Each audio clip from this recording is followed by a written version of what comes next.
अम्मा बादु फ़ाऊज़ु बिल्लाहि मिनश्शैतानिर्रजीम अफ़हसिबतुम अन्नमा ख़लक़नाकुम अबसा सदक़ल्लाहु मौलानल अज़ीम।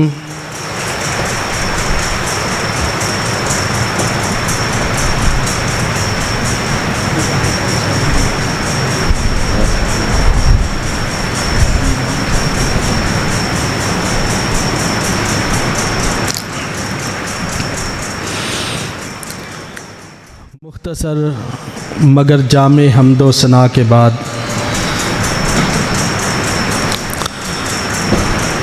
अल्लाह ताला ने हम पर जो नेमतें नाज़िल की हैं, जिन नेमतों से हमें नवाजा गया है वो कितनी ज़्यादा हैं, किस किस तरह की हैं,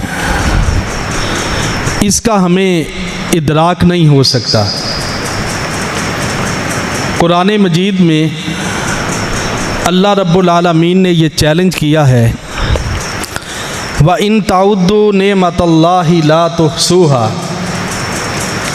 कि अल्लाह की नेमतों को अगर गिनना चाहो, शुमार करना चाहो तो ये मुमकिन ही नहीं है।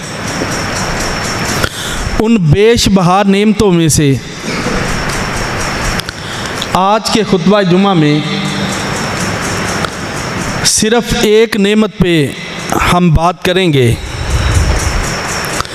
और हकीकत बात ये है कि ये वो बुनियादी नेमत है कि बाकी सारी नेमतें इसकी मरहूने मिन्नत है। अगर ये नेमत ना हो तो जितनी भी नेमतें दुनिया के अंदर मौजूद हैं वो बेमाना हो जाती हैं।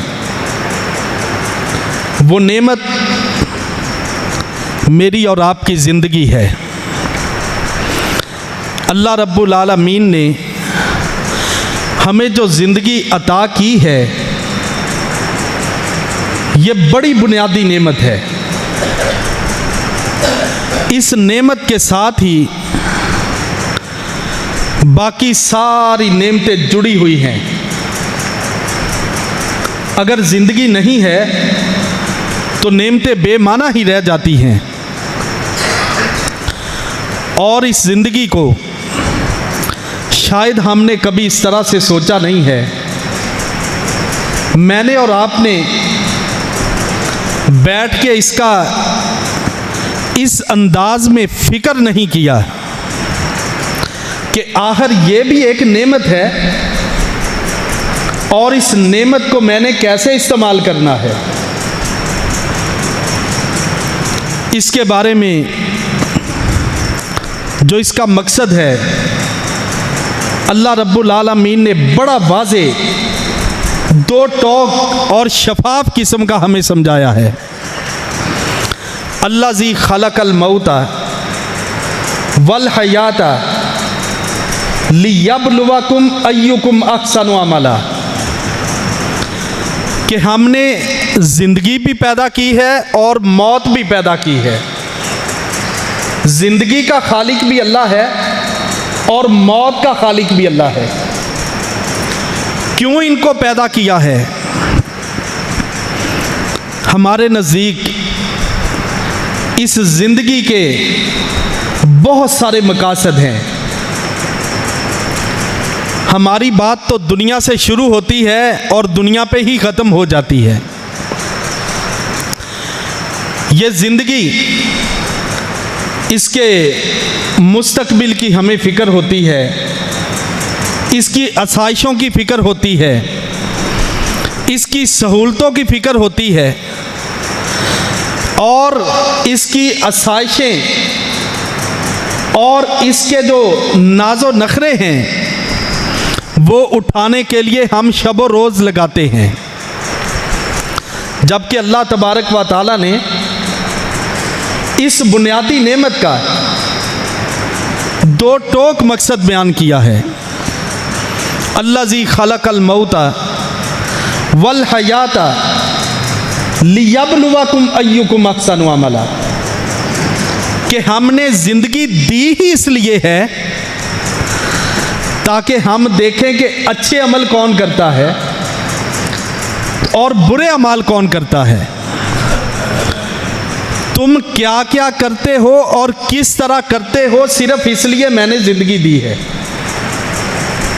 ये बड़ा वाज़े पैगाम है, बड़ा वाज़े मनहज है, और हमारी ज़िंदगी को गुजारने का, नस्बुल आयन को मुतय्यन करने का अल्लाह ताला ने एक बड़ा वाज़े हमें रास्ता बयान किया है कि अपने अमाल पे ख़ुसूसी तवज्जो की ज़रूरत है, जिस मकसद के लिए अल्लाह ने ज़िंदगी और मौत को पैदा किया है।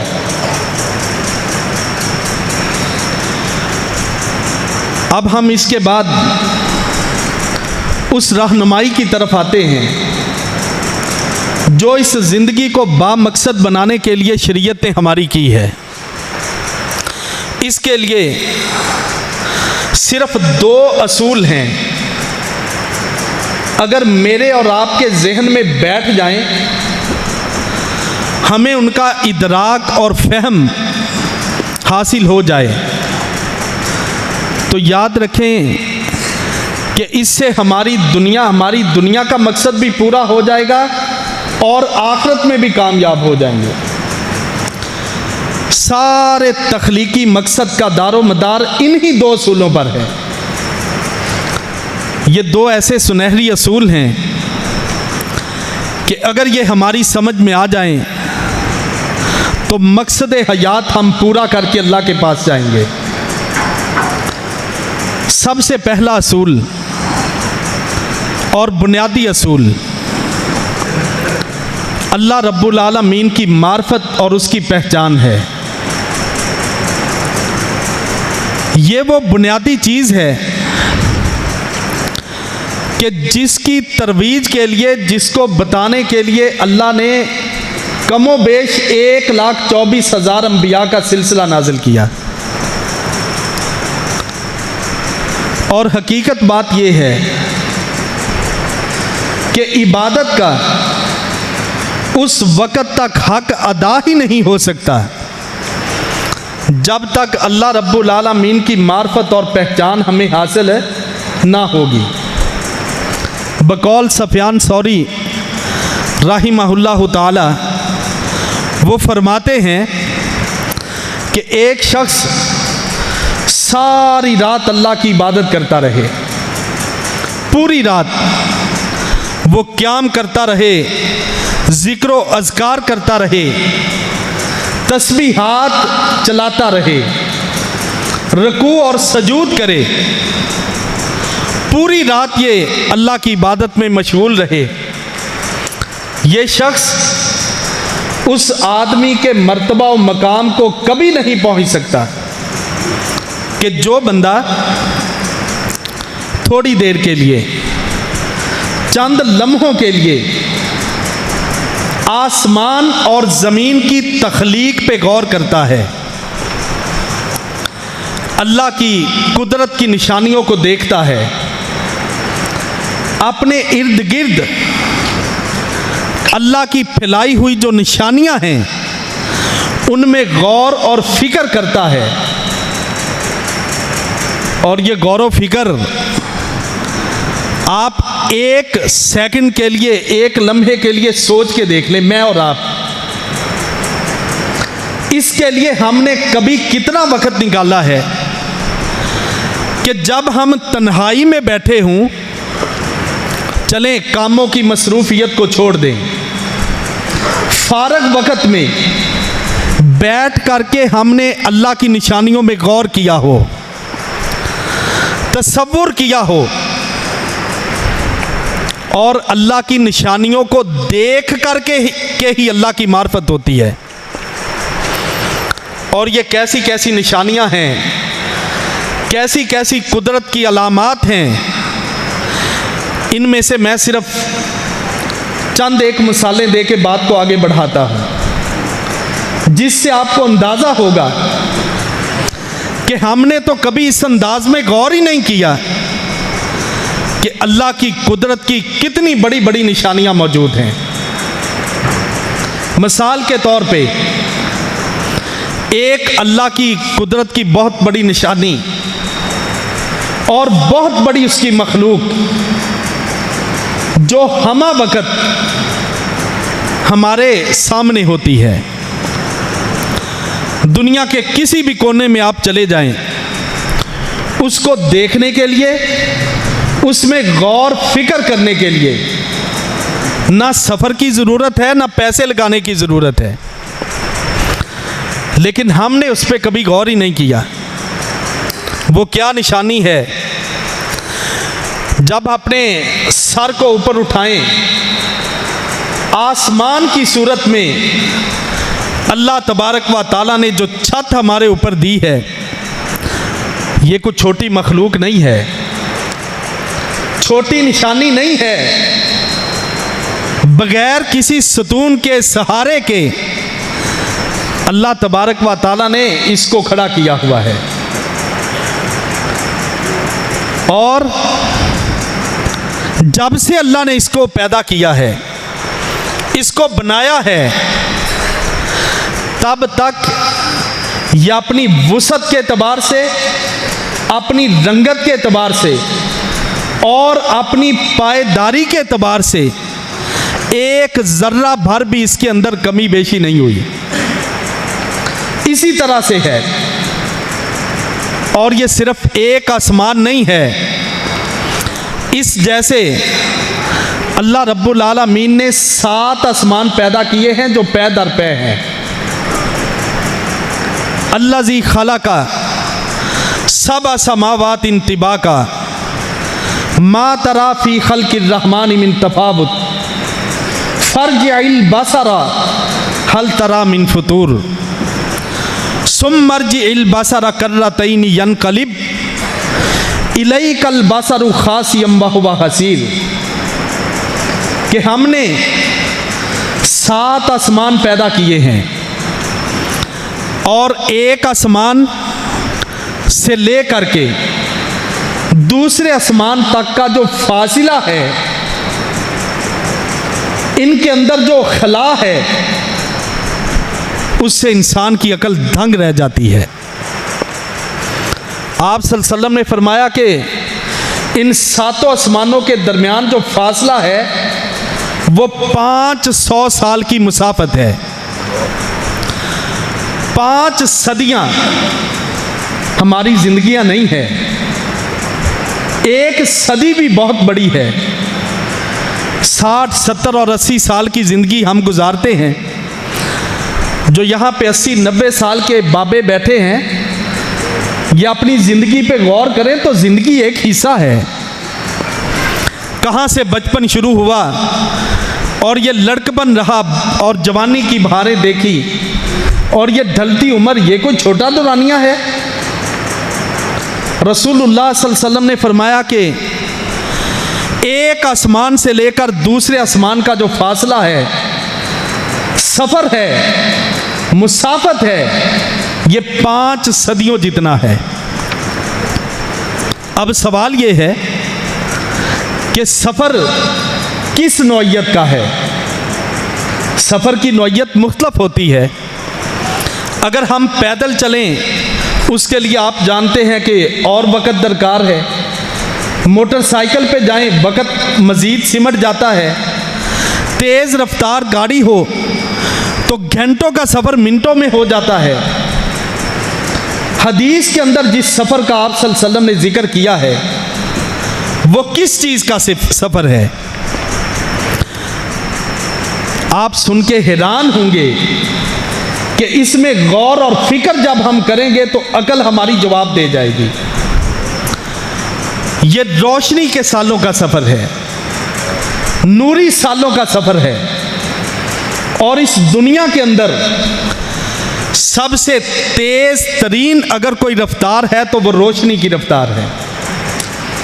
1 सेकंड में लाखों मील का सफ़र तय करती है। अब आप अंदाज़ा लगाएं, और मेरे साथ एक लम्हे के लिए सोचें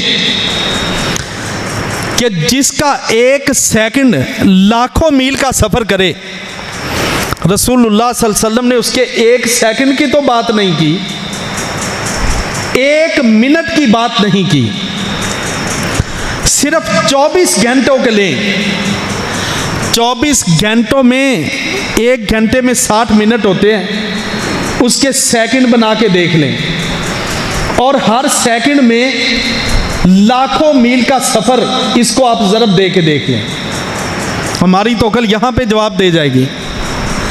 लेकिन रसूलुल्लाह सल्लल्लाहु अलैहि वसल्लम ने उसके एक दिन की बात नहीं की, एक महीने की बात नहीं की, एक साल की बात नहीं की, एक सदी की बात नहीं की, बल्कि रसूलुल्लाह सल्लल्लाहु अलैहि वसल्लम ने फरमाया कि एक आसमान से दूसरे आसमान की मुसाफत 500 साल है, 5 सदियां हैं। फिर एक आसमान से दूसरा आसमान आता है और उसके बाद फिर तीसरा है। अल्लाज़ी खलक़ सबअ समावातिन तिबाका, पै दर पै अल्लाह ने इन आसमानों को पैदा किया है। और यहीं पे बस नहीं है, इन आसमानों के ऊपर अल्लाह तबारक व तआला की कुर्सी है, और वो कुर्सी कितनी बड़ी है, आयतल कुर्सी रोज़ हम नमाजों के बाद पढ़ते हैं, उसमें ये अल्फाज पढ़ते हैं, वासिया कुर्सीयुहुस समावाति वल अर्ज़, कि अल्लाह की कुर्सी ज़मीनों आसमान से भी ज़्यादा वसी है। और इस कुर्सी के ऊपर अल्लाह तबारक व तआला का अर्श है, जिस अर्श पर अल्लाह मुस्तवी हैं। हदीस में आता है, आप सल्लल्लाहु अलैहि वसल्लम ने फरमाया कि कुर्सी अल्लाह के कदम मुबारक रखने की जगह है। और एक रवायत में आता है कि अर्श के मुकाबले में अल्लाह की कुर्सी ऐसे है कि जिस तरह एक बहुत बड़ा चटियल मैदान हो और उस मैदान के ऐन वस्त में, दरमियान में एक छोटी सी अंगूठी रख दें, एक छल्ला रख दें, कड़ा रख दें। अब मैदान के मुकाबले में उसकी क्या हैसियत होगी, कैसे हम उसको ढूंढेंगे। ये अल्लाह के अर्श के मुकाबले में अल्लाह की कुर्सी है। और रहमान वलल अर्श इस्तवा, और रहमान ये उस अर्श पर मुस्तवी है, और उस अर्श मुबारक को 8 फरिश्तों ने उठा रखा है। अल्लाज़ीना यहमिलूनल अर्शा, उसको उठाने वाले 8 फरिश्ते हैं। अल्लाह इसका मोहताज नहीं है, अल्लाह इसको इसकी ज़रूरत नहीं है। यह उसके निज़ाम का एक हिस्सा है कि उसने फरिश्तों को मुकर्रर किया है कि अल्लाह की अज़मत के तौर पे 8 फरिश्तों ने उसको उठाया हुआ है। और जिन 8 फरिश्तों ने अल्लाह का अर्श उठा रखा है, मुसनद अहमद की रवायत है, रसूलुल्लाह सल्लल्लाहु अलैहि वसल्लम ने फरमाया कि वो इतने बड़े फरिश्ते हैं, इतनी बड़ी अल्लाह की मखलूक है कि उनमें से एक फरिश्ता, अगर एक परिंदा 500 साल तक मुसलसल उड़ता रहे तो सिर्फ उसके कान से लेकर गर्दन तक का सफ़र कर सकता है। इतनी बड़ी अल्लाह की मखलूक है। और फिर आसमान दुनिया को देखें, वलक़द ज़य्यना अस्समाअ दुनिया बिमसाबीहा वजअलनाहा रुजूमन लिश्शयातीन वअअतदना लहुम अज़ाब अस्सईर। अल्लाह फरमाते हैं कि हमने आसमान दुनिया को सितारों से मुज़य्यन किया है। ये नज़ारा कभी देखना हो, उस रात की तारीकी में देखें कि जब चांद डूब जाए और अंधेरा छा जाए, और कभी खुले आसमान तले गर्मी के मौसम में बेचैनी और इस्तराब में इंसान सितारों की तरफ देखता है। कोई एक चप्पा ऐसा नहीं होता जो इससे खाली हो। कैसे अल्लाह ने उन सितारों से आसमान को मुज़य्यन किया हुआ है। वलक़द ज़य्यना समा दुनिया बिमसाबीहा। ये अल्लाह की कुदरत में निशानियों में गौर और फिक्र है, जिसकी तरफ थोड़ी सी मैं तवज्जो मबजूल करवा रहा हूँ। और फिर इसके बाद आसमानों से नीचे अल्लाह की बड़ी दो मखलूकात हैं। उनमें से एक सूरज है और एक चांद है। वल कमरा क़द्दरनाहु मनाज़िला हत्ता आदा कल उर्जूनिल कदीम लश्शम्सु यंबगी लहा अन तुदरिकल कमरा वलल लैलु साबिकुन नहार व कुल्लुन फी फलकिन यस्बहून। चांद का एक मिदार है,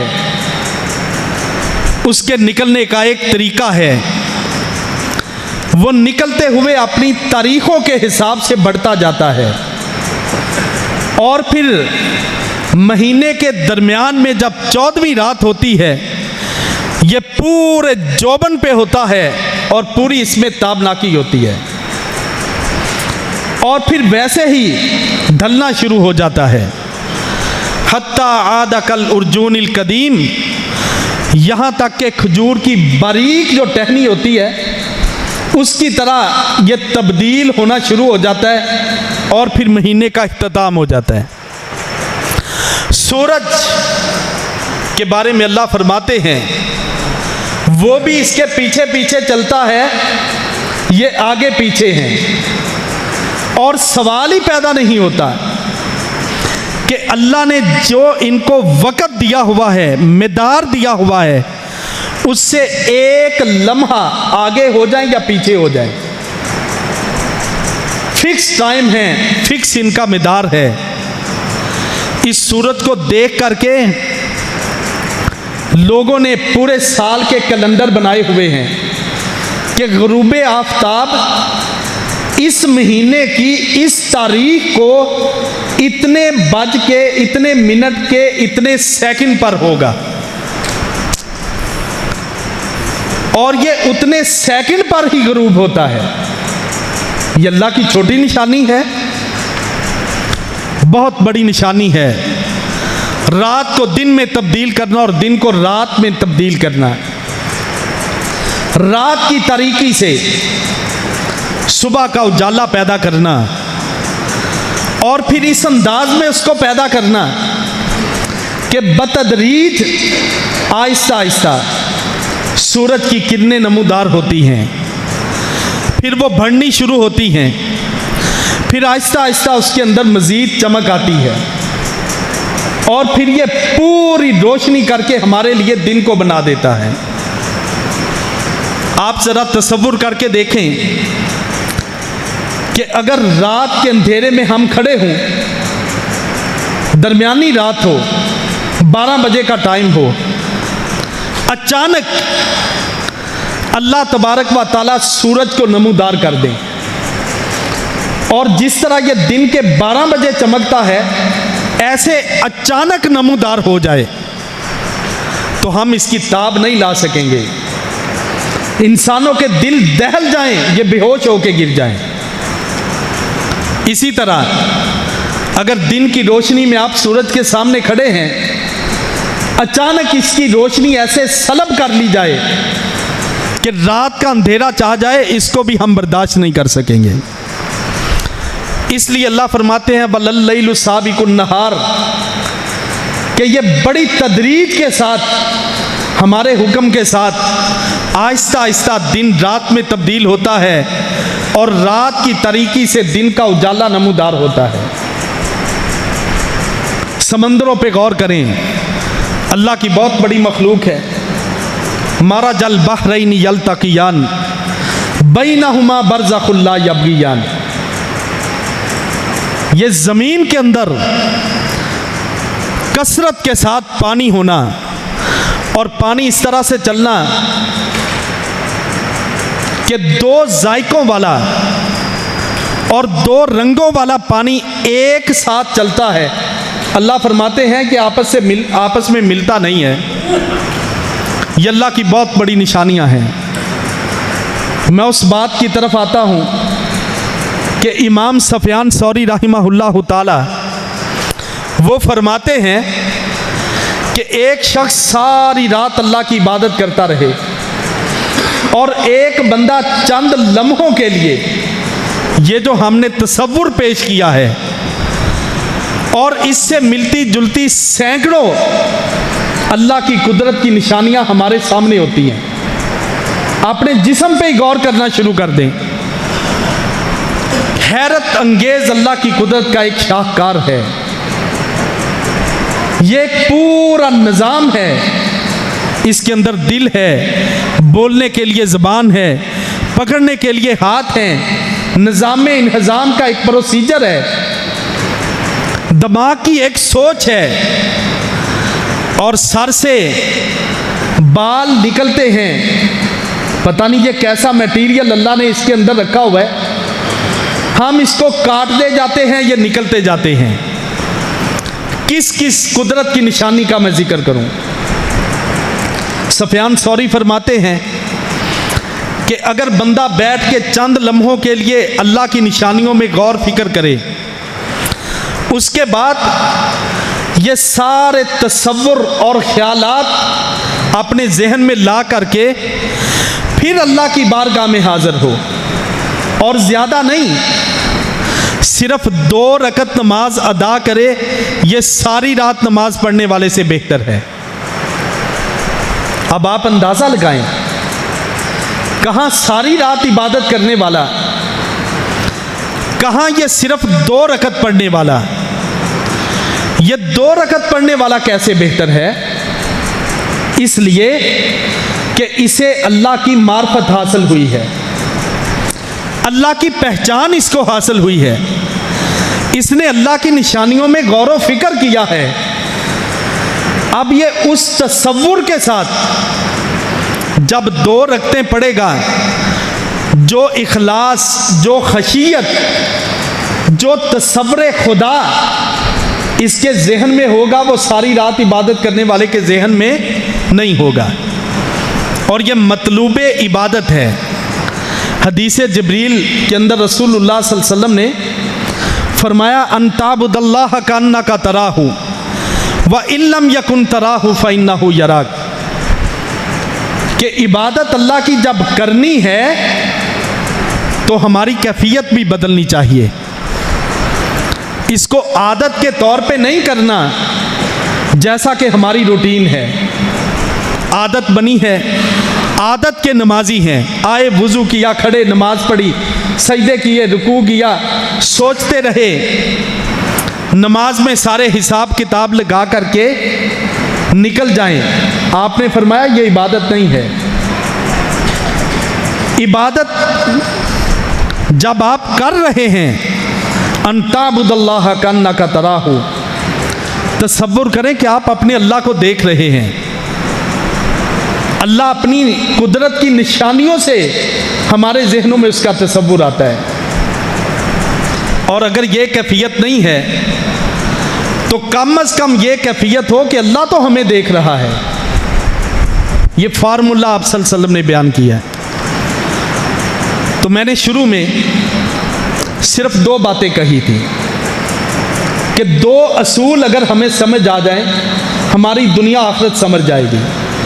पहला असूल अल्लाह की मार्फत, उस हवाले से चंद एक बातें आपके सामने रखी हैं मिसालों के साथ। और दूसरा असूल ये है कि जब हमें अल्लाह की मार्फत हासिल हो जाए, अल्लाह की पहचान, उसकी किबरियाई, उसके इख्तियारात, उसकी कुदरत और उसका बड़ापन, उसकी तमाम सिफ़ात जो कुरान में और हदीस में बयान हुई हैं, हमें समझ आ जाए कि भाई हमने अपने खालिक को, मालिक को जान लिया है, वाकई वो बहुत बड़ी ज़ात है।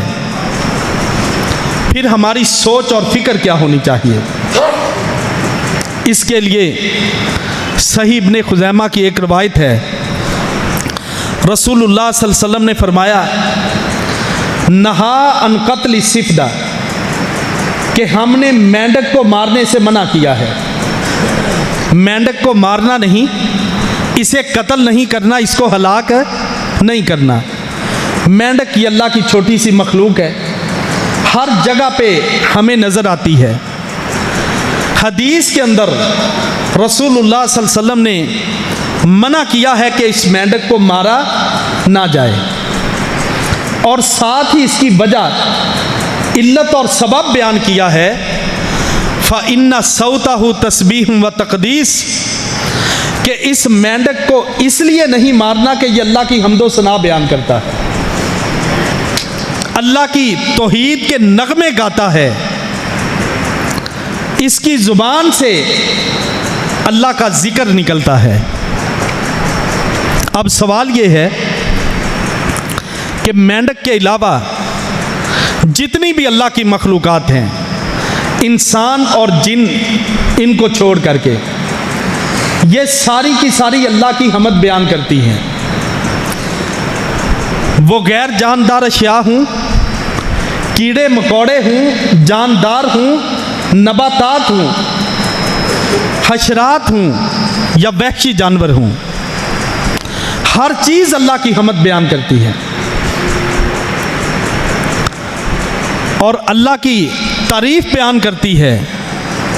आप हैरान होंगे, तसव्वुर करके देखें कि जिस जगह पे हम बैठे हैं, ये मिंबर महराब बज़ाहिर लकड़ी का है, इसमें अकल शौर नहीं है, चलने की सलाहियत नहीं है, ये दीवारें हैं, ये पंखे हैं, ये छत है, ये भी अल्लाह की हमद बयान करता है, अल्लाह की तारीफ़ें बयान करते हैं।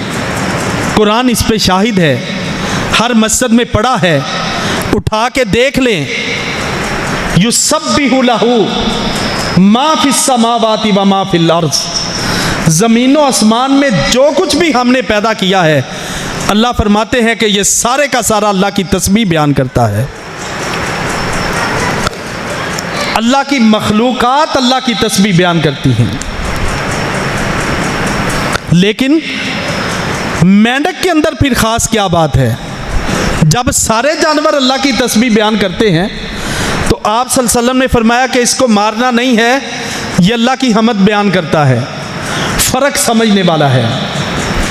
इस मेंढक के अलावा दुनिया के अंदर जितनी भी अल्लाह की मखलूक़ात हैं, हशरात हैं, जानवर हैं, नबातात हैं, ये अल्लाह की हमद भी बयान करते हैं और इसके अलावा भी बातें करते हैं। कुरान इस पे शाहिद है कि जब हज़रत सुलेमान अलैहिस्सलाम का लश्कर जा रहा था तो एक छोटी सी चूंटी, अल्लाह की मखलूक है, इंतहाई छोटी है, उसने अपनी बाकी जमात को क्या कहा था, कुरान ने उसको नकल किया है। उसने कहा कि सुलेमान का लश्कर आ रहा है, अपनी अपनी बिलों में घुस जाओ, कहीं कुचली ना जाना। ये कौन कह रही है? चूंटी कह रही है। कैसे पता चला? कुरान ने इसका जिक्र किया है। इसका मतलब है कि चूंटी भी बातें करती है। सुलेमान अलैहिस्सलाम को अल्लाह ने मलका दिया था और उनके पास ये मोजज़ा था कि वो सारी मखलूक़ात की कलाम को, बातों को सुनते थे। उन्होंने सुन लिया, कुरान ने इसको नकल किया। मुसन्द अहमद की रिवायत है, एक दफ़ा रसूलुल्लाह सल्लल्लाहु अलैहि वसल्लम के पास चंद लोग बैठे थे तो आप सल्लल्लाहु अलैहि वसल्लम ने बनी इसराइल के एक बंदे का जिक्र किया। फरमाया कि उसके पास एक बैल था, ये उस पर बोझ डालता था, वज़न डाल के उससे काम लिया करता था। एक दिन उस बैल ने कहा कि भाई मैं बोझ उठाने के लिए नहीं हूँ, मैं खेती बाड़ी के लिए हूँ। मैंने तो नहीं सुना, आप में से किसी ने कभी सुना हो कि आपके पास बैल हो, गाय हो, बछड़ा हो, उसने आपसे इस तरह बोल के बातें की हों? मैंने नहीं सुना। हैरत की बात है। कुछ लोगों ने पूछा, अल्लाह के रसूल भला बैल भी बोलता है? रसूलुल्लाह सल्लल्लाहु अलैहि वसल्लम ने कोई इसके लंबे चौड़े दलाइल नहीं दिए। आपने फरमाया कि हाँ, इस पे मैं भी ईमान रखता हूँ, अबू बकर भी ईमान रखते हैं, उमर भी ईमान रखते हैं। मेंढक में ख़ास क्या चीज़ है? जब ये सारी चीज़ें बोलती हैं, फ़र्क ये है कि ये मखलूक़ात अल्लाह की तस्बीह भी बयान करती हैं और इसके अलावा भी बातें करती हैं। इस रुए ज़मीन पर मेंढक वो वाहिद अल्लाह की मखलूक है कि जिसके बारे में आप सल्लल्लाहु अलैहि वसल्लम ने फरमाया फ़इन्ना सौतहु तस्बीह व तक़दीस, कि इसकी जो आवाज़ है, इसकी टटराहट जो हमारे कानों में पड़ती है, ये अल्लाह की तस्बीह होती है। अल्लाह की हमद के अलावा कभी ये अपनी ज़बान को जुम्बश ही नहीं देता। जब से अल्लाह ने इसको पैदा किया है, पूरी ज़िंदगी जब भी ये बोलता है तो क्या करता है? अल्लाह की हमद बयान करता है। सही मुस्लिम की रिवायत है, रसूलुल्लाह सल्लल्लाहु अलैहि वसल्लम ने फरमाया कि मैं जो लुक़मे खा रहा होता हूँ, बाज़ औक़ात किसी लुक़मे से भी अल्लाह की हमद बयान हो रही होती है। सही बुखारी की रिवायत है, रसूलुल्लाह सल्लल्लाहु अलैहि वसल्लम ने फरमाया इन्नी आलमु बि शजरी मक्का था काना युसल्लिमु अलैया नुबासा, कि मैं एक ऐसे दरख्त को जानता और पहचानता हूँ जो नबुव्वत से पहले मुझे सलाम किया करता था। जामे तिर्मिज़ी की रिवायत है, आप सल्लल्लाहु अलैहि वसल्लम ने फरमाया कि जब एक हाजी हज के लिए तलबिया पढ़ता है, लब्बैक अल्लाहुम्मा लब्बैक ला शरीका लका लब्बैक, जब ये कलमात पढ़ के जाता है, रसूलुल्लाह सल्लल्लाहु अलैहि वसल्लम ने फरमाया कि जो उसके दाएं बाएं हजर, पत्थर और दरख्त होते हैं, शजर होते हैं, ये भी उसके साथ मिलके तलबिया पढ़ते हैं। आप अंदाज़ा लगाएं, एक जानवर है, गैर जानदार चीज़ है, उसे इतना शऊर नहीं है, उसकी रहनुमाई के लिए अल्लाह ने किसी नबी को नहीं भेजा, उसकी हदायत के लिए आसमान से कोई किताब नाज़िल नहीं हुई, इसके बावजूद ये अपने खालिक व मालिक को जानता और पहचानता है। जब ये उसको जानता और पहचानता है तो फिर उसी की तारीफ़ करता है, उसी की हमद बयान करता है। और एक तरफ ये इंसान है जिसको अल्लाह ने तकरीम अता की, वलक़द कर्रमना बनी आदमा, हमने बनी आदम को बड़ी इज़्ज़त दी है। लक़द खलक़नल इंसान फ़ी अहसनी तक़वीम, इसको हमने बड़े खूबसूरत अंदाज में इसकी हमने तख्लीक की है, इसको पैदा किया है, अक्ल व शऊर दिया है, और दुनिया की सारी ताकतों को हमने इंसान के लिए मुसख्खर किया हुआ है। अल्लाह ने हमको ये सब कुछ दिया हुआ है, हम उसकी कितनी लाज रख रहे हैं, हम उसका कितना कहना मान रहे हैं, हम उसकी कितनी तारीफ़ें करते हैं, कितनी हमद बयान करते हैं। हमारे पास तो इतना भी टाइम नहीं है कि जब हय्या अलस सलाह, हय्या अलल फलाह की आवाज़ हमारे कानों में पड़ती है तो हम अल्लाह के दिए हुए इख्तियारात जो हमारी ज़िंदगियों पर हैं, हमारी ज़िंदगी उस खालिक की मुख्ताज है। जब चाहे, जिस वक़्त चाहे, एक लम्हे से पहले ज़िंदगी का नक्शा बदल के रख देता है। हमारी सांसों पे हमारा कंट्रोल नहीं है, हमारे शब और रोज़ पे हमारा कंट्रोल नहीं है। फिर इतनी बड़ी जसारत, इतनी बड़ी हिम्मत, इतनी बड़ी बगावत कि अल्लाह का हुक्म भी आ रहा हो, इस कान से सुना उधर से निकाल दिया। ये एक इंसान है। सूरह आदियात में अल्लाह तबारक व तआला ने एक जानवर की कसमें खाई हैं, घोड़े की का जिक्र करके, घोड़े की मुख्तलिफ सिफात का जिक्र करके अल्लाह ने उसकी कसमें खाई हैं। और हमारे लिए ये हुक्म है कि हम सिर्फ अल्लाह के नाम की कसम उठाएं, अल्लाह के अलावा किसी चीज़ की कसम उठाना जायज़ नहीं है। लेकिन अल्लाह तबारक व तआला जो चाहे, जिस तरह चाहे, उसको जो पूछने वाला नहीं है, वो चाहे तो इन्नल्लाह ला यस्तहयी यज़रिबा मसलम मा बाउज़तन फमा फौक़हा, चाहे तो एक छोटे से मच्छर की भी कसम उठाए, उसकी मिसाल को बयान कर दे, या उससे कम चीज़ की मिसाल को बयान कर दे। यहाँ पे अल्लाह ने घोड़े की कसमें उठाई हैं, वल आदियाति ज़बहा फल मूरियाति क़दहा फल मुगीराति सुबहा फ़असरना बिही नक़ा फ़वसतना बिही जमा इन्नल इंसाना लिरब्बिही लकनूद। अल्लाह फरमाते हैं कि ये जो जंगों के अंदर दौड़ने वाले घोड़े हैं, मुझे इसकी कसम, सुबह के वक़्त दुश्मन के तरफ ये दौड़ते हैं, और जब ये पाँव पटकते हैं, पाँव पटकने की वजह से जो चंगारियाँ निकलती हैं, इन सिफात का जिक्र करके अल्लाह फरमाते हैं कि मुझे इनकी कसम है।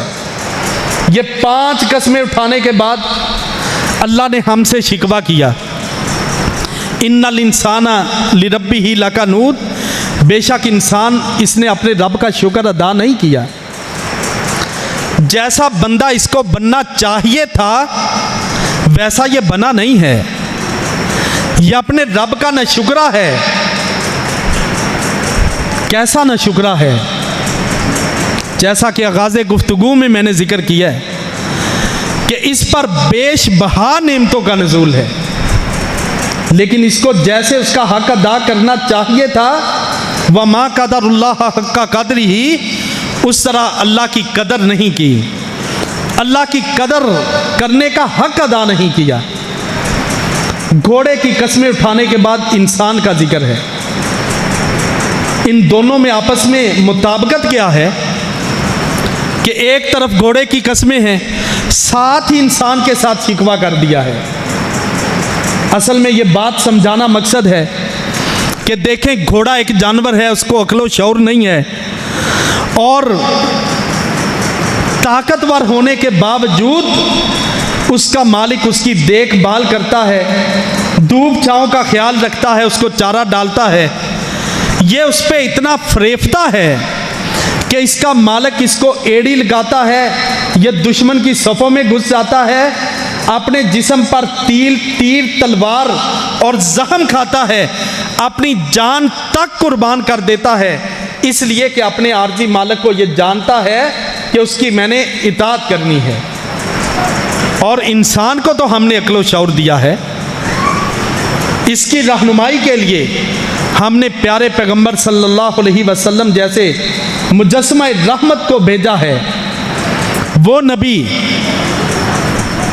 कि जिसने हमें छोटी छोटी चीज़ों पे रहनुमाई की हो। आप सल्लल्लाहु अलैहि वसल्लम ने फरमाया, इन्नी का तरक्तुकुम अला मिल्लति यदल बैज़ा लैलुहा का नहारिहा सवा, कि मैं तुम्हें ऐसे दीन पे छोड़ के जा रहा हूँ जिसकी रातें भी चमकते हुए सूरज की तरह रोशन है।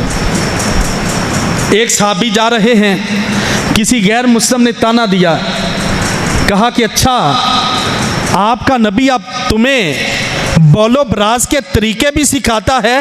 तनज़ की उसने, दिल बर्दाश्त नहीं हुए, डिसार्ट नहीं हुए। कहा कि हाँ, हमारा नबी तो वो नबी है जिसने हमें बैतुल खला में जाने का तरीका भी सिखलाया है, बैतुल खला से निकलने की दुआ भी सिखलाई है। आप अंदाज़ा लगाएं कि जिस नबीउर रहमा ने बैतुल खला के भी आदाब सिखाए हों, किसी भी मोड़ पे किसी चीज़ पे उसने कोई कमी छोड़ी होगी। इन्ना हदैनाहु सबीला इम्मा शाकिरम व इम्मा कफूरा, दोनों रास्तों का तय्युन है। ये हदायत का रास्ता है, ये गुमराही का रास्ता है।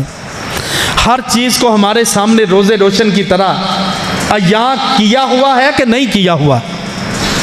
इसके बावजूद सबसे ज़्यादा अल्लाह की नाकदरी इंसान ने की है। सबसे बड़ा नाशुक्रा ये साबित हुआ है, सबसे बड़ा बागी ये साबित हुआ है। सबसे ज़्यादा अल्लाह के फ़राइज़ को, अल्लाह के अहकामात को और अल्लाह की मंशा को अपनी ख्वाहिशात पे कुचलने वाला ये इंसान है जो ना फ़र्ज़ी नमाज की परवाह करता है, ना अल्लाह के दिगर अहकामात की परवाह करता है, ना अपनी कमाई के बारे में गौर और फिक्र करता है कि ये हलाल है या हराम की तरफ जा रहा हूँ। ये सारी मिसालें कंपेटिशन तकाबुल जानवरों का इंसानों के साथ कुरान से और अहादीस से मैंने आपके सामने रखा है कि अगर बंदा अल्लाह का बंदा नहीं बनता तो फिर जानवर इससे अच्छे हैं, मेंढक इससे बेहतर है, अल्लाह की दिगर मखलूकात इससे अच्छी हैं जो हमा वक़्त अपने खालिक व मालिक का जिक्र करती हैं, उसकी हम्दो सना को बयान करती हैं। खुलासातन दो असूल उन पे रोशनी डाली है।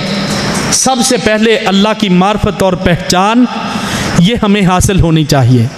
अल्लाह को पहचाने तो सही, उसकी ज़ात को, उसकी किबरियाई को, उसकी बड़ाई को, उसकी कुदरत को, उसके इख्तियारात को, उसके खालिक व मालिक होने को, उसके रब्बुल आलमीन होने को पहले जाने पहचाने। कैसे पहचान आएगी? कुरान को पढ़ें, अल्लाह की सिफ़ात पे गौर करें और उसके बाद जब ये समझ आ जाए तो फिर हमें अपनी सोच और फ़िक्र को बदलना होगा, अमाल का जायज़ा लेना होगा। जब इतनी बड़ी ज़ात के हम मुख्ताज हैं और उसके पास लौट के जाने वाले हैं तो फिर अपने रब को राज़ी करें, उसकी कदर करें, कदर करने का हक़ अदा करें और बंदे बन के रहें और बंदगी उसकी सारी ज़िंदगी अपनाएं। अल्लाह तबारक व ताला मुझे और आपको अमल की तौफ़ीक दे, हमारे ईमान की, हमारे अकायद की, हमारे मनहज और सोच और फ़िक्र की अल्लाह इस्लाह फरमाए और जहाँ जहाँ हमारे अंदर कमियाँ कोताहियाँ हैं अल्लाह अपनी रहमत व फ़ज़ल व करम से उनको दूर फरमाए और हमें हर वो अमल करने की तौफ़ीक दे जिससे हमारा खालिक व मालिक राज़ी हो जाए। व आखिरु दावाना अनिल हम्दुलिल्लाहि रब्बिल आलमीन।